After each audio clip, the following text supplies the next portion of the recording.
One Piece tem mais de 1000 episódios, 26 anos de anime, e a Toei Animation acabou de mudar completamente a forma como o anime é produzido, e pela primeira vez em toda a história da franquia. Formato sazonal, um capítulo por episódio, sem enrolação, sem cena de preenchimento, sem aqueles flashbacks que duravam 3 episódios, e o resultado já tá no ar, você já pode ver. O arco de Elbaf já tá no ar, e a galera que está assistindo já falou que é o One Piece mais bonito de toda a história. Mas o que é Elbaf e por que esse arco é o mais esperado da história do mangá? O que mudou de verdade na produção e por que agora, depois de 1000 episódios, é o melhor momento para você estar acompanhando One Piece? Hoje eu vou te contar tudo. Vamos falar sobre a mudança da Toei Animation. Eu vou te contar por que Elbaf é tão especial e o que está acontecendo agora nos episódios. E o melhor, eu vou te contar por que você vai se arrepender de não assistir os novos episódios de One Piece.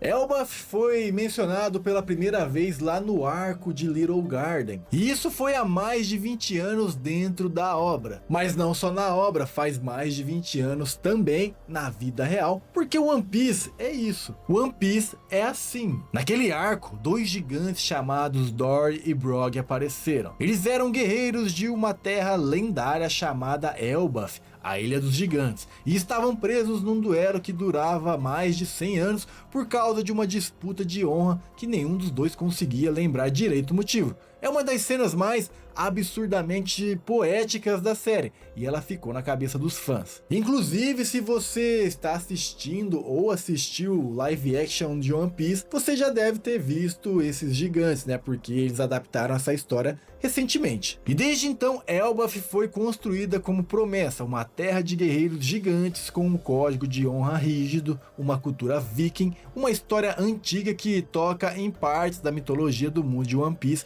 que ainda não foram totalmente reveladas. E a cada arco novo, a cada ilhazinha que o Luffy e o bando do Chapéu de Palha visitava, o fandom repetia a mesma pergunta: quando é que a gente vai conhecer Elbaf? E essa resposta chegou no episódio 1156 de One Piece, e a Toei não levou a gente para Elbaf de qualquer jeito não. O arco de Elbaf chegou com uma revolução total, porque as mudanças que a Toei Animation fez dentro desse arco de Elbaf, a gente nunca viu em 26 anos de One Piece. E quando você entender o tamanho dessas mudanças, você vai entender por que os fãs de One Piece estão em choque, né? Os caras estão delirando na internet. 26 anos, 50 episódios por ano, semana após semana, sem parar, sem hiato longo e sem descanso. Esse foi o modelo de One Piece desde 1999. E esse modelo tem um custo altíssimo, qualquer fã sabe disso. Episódios de preenchimento que duravam arcos inteiros, flashbacks que se repetiam 3 vezes no mesmo episódio, animação bastante regular com semanas de qualidade excelente e semanas de qualidade questionável. Tudo porque a equipe precisava produzir conteúdo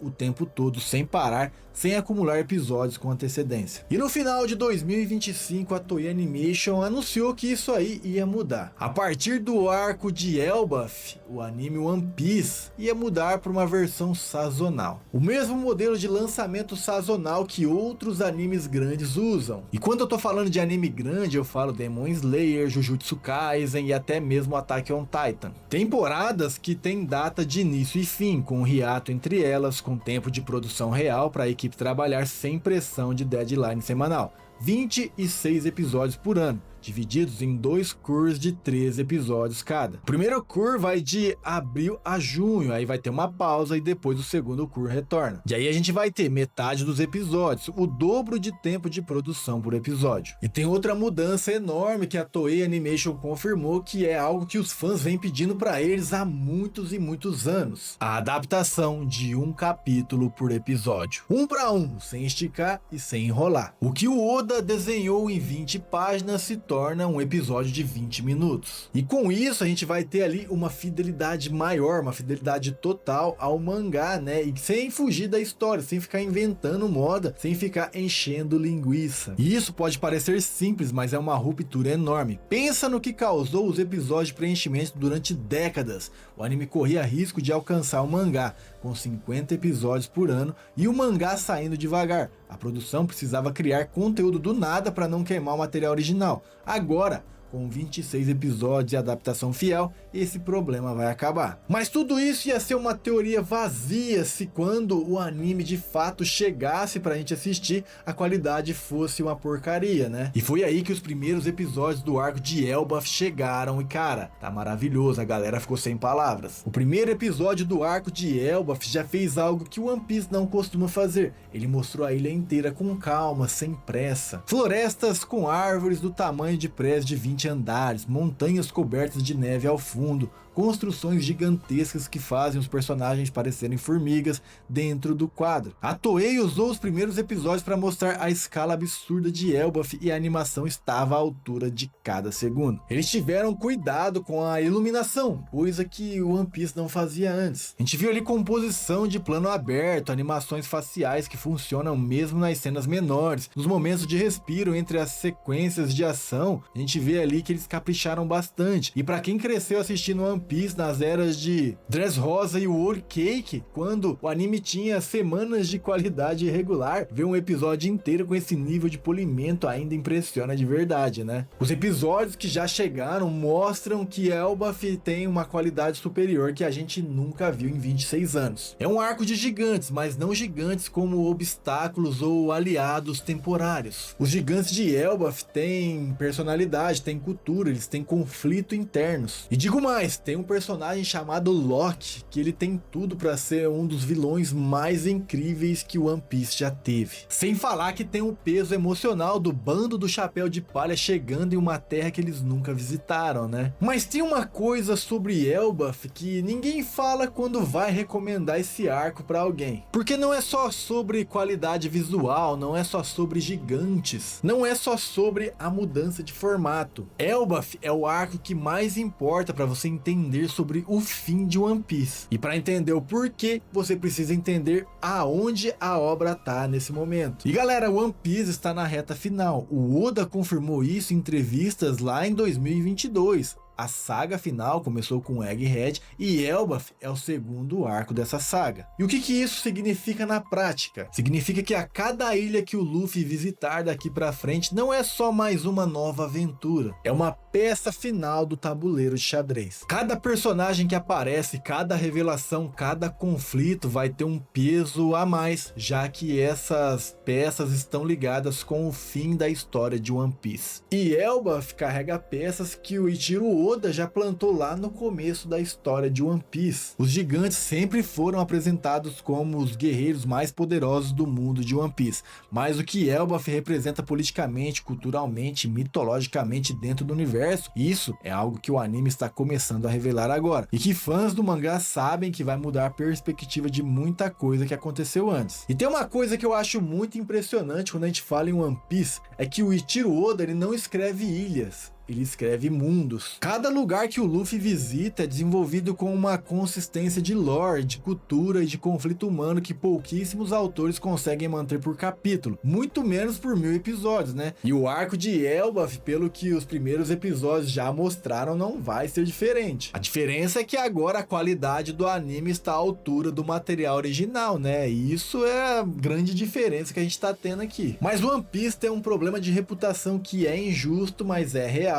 Muita gente desistiu do anime nos anos de Dressrosa e de Whole Cake, né? Lá nos arcos que duraram tanto que parecia que nunca iam acabar. E essas pessoas perderam o ano, que foi épico. Perderam Egghead, que foi denso e revelador. E estão perdendo Elbaf agora. Mas a barreira de entrada de 1000 episódios é real. E eu não vou fingir que não é. Então deixa eu te dar uma referência honesta do que tá acontecendo aqui. E assim, começar a assistir ou continuar assistindo um anime que tem mais de 1000 episódios episódio é uma barreira, não vou fingir que não é não. E é por isso que agora eu vou te dar uma referência honesta. O arco de Elbaf começa no episódio 1156, mas você não precisa ter assistido 1155 episódios para você entender o que tá acontecendo ou o que vai acontecer nesse arco. One Piece foi construído de um jeito que cada arco tem começo, meio e fim relativamente autossuficiente. E eu vou te passar alguns guias aqui que vale muito a pena para você chegar nos arcos finais sem ter que assistir tudo desde o episódio 1. E bom, os arcos de Marineford, Punk Hazard, Dressrosa, Whole Cake, Wano e Egghead são o caminho mínimo para chegar em Elbaf com um contexto suficiente. Tá, e eu falei vários arcos aqui que são o mínimo, né? Você não vai precisar assistir 1155 episódios, mas vai ter que assistir episódio pra caramba para entender o que vai acontecer e o que está acontecendo em Elbaf. E eu tô falando tudo isso pra você porque eu também comecei a assistir One Piece achando que era tarde demais, que eram episódios demais, arcos demais, personagens demais.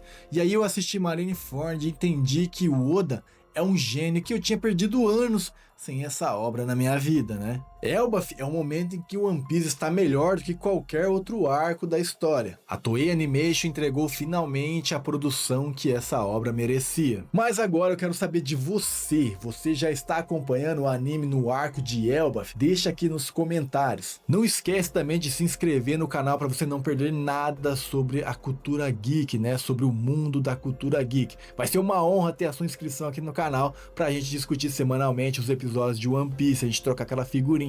Não esquece de deixar o seu like no vídeo para o YouTube entender que ele é relevante e entregar para mais pessoas que, assim como você e eu, somos fãs de One Piece, né? E eu vou ficando por aqui, mas te vejo no meu próximo vídeo.